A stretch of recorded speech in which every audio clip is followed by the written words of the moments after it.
In the name of Allah, the most beneficent, the most merciful. Assalamu alaikum. My name is Professor Muhammad Masood. Welcome to our channel Easy English with Professor Muhammad Masood. इसमें हम simple way से grammar सिखाने की कोशिश करेंगे। देखना यह है कि ग्रामर का हमारी स्पोकन इंग्लिश के अंदर क्या किरदार है और ये किस चीज़ का नाम है। ग्रामर क्या है? अच्छा, ग्रामर का नाम सुनते ही बाजू का डर सा लगता है कि जनाब इसमें फार्मूले होंगे, इसमें टेंस होंगे, इसमें रूल्स होंगे। लेकिन रुकें ज़रा, आज हम किताबों वाली ग्रामर नहीं बल्कि स्पोकन इंग्लिश वाली ग्रामर समझेंगे। आसान, प्रैक्टिकल और डेली लाइफ में इस्तेमाल होने वाली ग्रामर। पहला सवाल यह है कि ग्रामर क्या है। ग्रामर दरअसल असूल होते हैं, यानी वो असूल जो हमें बताते हैं कि अल्फाज को कैसे दुरुस्त तरीके से जोड़ना है। अच्छा, ग्रामर को आप ट्रैफिक के कवानीन समझ लें। अल्फाज जो हैं इनको आप गाड़ियां तस्वर करें, और जो ग्रामर है ये सड़क के असूल हैं। अगर असूल ना हो तो ट्रैफिक खराब, और अगर ग्रामर ना हो तो बात सही तौर पर समझ नहीं आती। मसलन वो स्कूल जा रहा, उसमें अगर एक लफ्ज़ हमने मिस कर लिया है, जैसे वो स्कूल जा रहा है लगाने से बात मुकम्मल भी हो गई और हमें समझ भी लगे। ये इसी को हम ग्रामर का नाम देते हैं। इसी तरह इसकी एक और एग्जांपल है, जैसे ड्रिंक आई टी। अब ड्रिंक का मतलब पीना होता है, आई का मतलब मैं, टी चाय। अब देखिए ये भी तीन अल्फाज हैं लेकिन उनकी तरतीब ठीक नहीं है। जब इसकी तरतीब सही कर लेते हैं, आई ड्रिंक टी, तो ये दुरुस्त हो जाता है कि जी मैं चाय पीता हूं, आई ड्रिंक टी। तो इसका मतलब ये हुआ कि ग्रामर में लफ्ज़ों की तरतीब बहुत अहम होती है। अगर लफ्ज़ों की तरतीब सही ना हो तो जुमला सही किसी को भी समझ नहीं आएगा कि आप क्या कहना चाह रहे हैं। इसके बाद जो एक तो अब ये इंपॉर्टेंट पॉइंट हो गया कि लफ्ज़ों की तरतीब ठीक होनी चाहिए। दूसरा, हमें ज़माने के बारे में भी इल्म होना चाहिए। टेंस कहते हैं ज़माने को।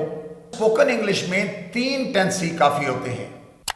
अभी के लिए यानी प्रेजेंट के लिए, जैसे मैं काम करता हूँ, आई वर्क, तो ये प्रेजेंट टेंस है, आई वर्क। ये बहुत इंपॉर्टेंट है स्पोकन के लिए।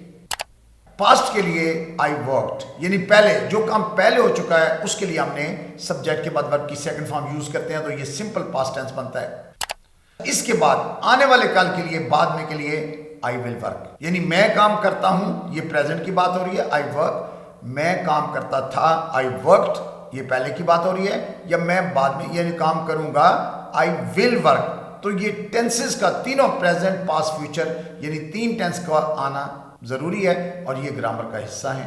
इन टेंसेस के बाद जो ज़्यादा ज़रूरी चीज़ है, they are helping verbs.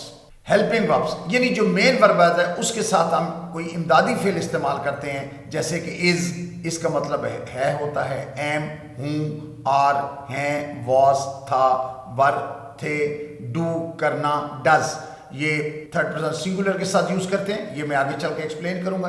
Did, किया, तो ये हेल्पिंग वर्ब जो है ना, यानी इनका सीखना भी स्पोकन में अहम होता है।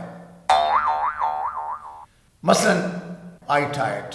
अब यहां पर ये बात समझ नहीं आ रही कि आई टायर्ड ये प्रेजेंट की बात है, पास्ट की है क्या। तो अगर मैं इसको कहता हूं आई एम टायर्ड तो ये बात दुरुस्त होगी। एक दो लफ्जों की तरतीब भी ठीक हो गई, और टायर्ड से पहले हमने जो मेन हेल्पिंग वर्ब है एम वो इस्तेमाल कर लिया, आई एम टायर्ड, यानी मैं थका हुआ हूं। तो ये बात हमें कंप्लीट समझ आ जाती है अगर हम बोलते हैं आई एम टायर्ड, यानी हेल्पिंग वर्ब का सही इस्तेमाल करते हैं। तो एक तो टेंस का आना भी जरूरी है, हेल्पिंग वर्ब्स का भी पता होना चाहिए, और सिंगुलर प्लूरल, यानी एक चीज के लिए हम कौन सा लफ्ज यूज करते हैं और उनका फिर प्लूरल बोलना हो तो क्या यूज करते हैं। जैसे बॉय, एक लड़का है, ये सिंगुलर है और इसका जमा क्या बनेगा, बॉयज।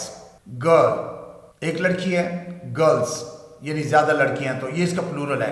तो ये भी हमें ग्रामर में इसका इल्म होना चाहिए। अब देखिए, 2 बॉयज हेयर, अगर मैं ये कहता हूं भाई 2 बॉयज हेयर, तो ये तो गलत हो गया, क्योंकि यहां पर प्लूरल जो नाउन है वो इस्तेमाल होना चाहिए था 2 बॉयज, और फिर इज भी नहीं आएगा। उसके साथ हमने जो हेल्पिंग वर्ब है वो, जो मेन वर्ब है वो आर इस्तेमाल करेंगे। 2 बॉयज के साथ प्लूरल का वर्ब यूज होगा, तो 2 बॉयज आर हेयर, यानी 2 लड़के यहाँ हैं, ये जुमला दुरुस्त है। लेकिन अगर इसको हम बोलते हैं 2 बॉय इज हेयर तो वो गलत हो जाएगा। स्पोकन इंग्लिश का सुनहरी असूल याद रखें, पहले सही स्ट्रक्चर, फिर फ्लुएंसी खुद आ जाएगी। यानी अगर اسٹرکچر سے مراد یہ ہے کہ اگر آپ نے لفظوں کی ترتیب ٹھیک رکھی ہے، پہلے صحیح ترتیب سے جملے آپ نے جب استعمال کر لیا ہے تو جو اس کے اندر روانی ہے، فلوئنسی ہے، وہ خود آ جائے گی۔ اگر غلطی ہو جائے تو رکنا نہیں، بولتے رہنا ہے۔ اصل میں یہ وہ چیز ہے جس کی وجہ سے ہم انگلش نہیں سیکھ پاتے یا ہم انگلش بول نہیں پاتے۔ اس چیز کو آپ نے کنٹرول کرنا ہے کہ اگر غلطی ہو جائے تو رکنا نہیں ہے، بولتے رہنا ہے۔ ایک لائن میں سمجھ لیں کہ جو گرامر ہے یہ زبان کا ڈھانچہ ہے، قید خانہ نہیں۔ اچھا، گرامر جو ہے یہ ایک سہارا ہے، سزا نہیں ہے۔ اس بات کو ذہن میں رکھیں اور اس کا رزلٹ کیا نکلے گا؟ آج سے گرامر سے ڈر ختم، بولنا شروع کریں۔